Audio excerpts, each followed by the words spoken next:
mga mommies at daddies! Usap tayo ngayon tungkol sa isang madalas na pinag-aalala natin para sa ating mga chikiting, ang lagnat. Narito ang ilang tips kung paano ligtas at epektibong mapapababa ang lagnat ng bata. Una, siguraduhing sapat ang iinom ng anak ninyo. Mas mabilis maubusan ng tubig sa katawan kapag may lagnat, kaya't palagi silang painumin ng tubig, gatas, o oral rehydration solution. Iwasan ang mga soft drinks at powdered juices dahil lalo lang itong makakapag-dehydrate. Sunod, mahalaga ang tamang gamot.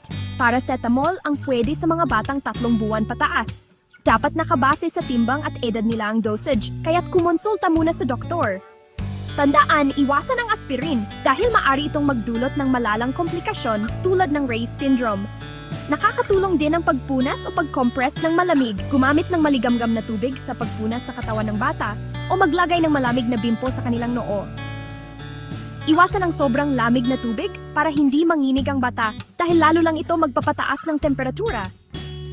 Isa pang tip ay ang pagsusuot ng manipis at komportableng damit sa bata. Ang makakapal na damit ay nakapagpainit at lalong nakakapagpataas ng lagnat. Panatilihing simple at presko ang kanilang kasuotan. Mahalaga rin ang pagpapanatili ng malamig na paligid. Gumamit ng electric fan o buksan ang mga bintana para mapanatiling malamig at maaliwalas ang kwarto.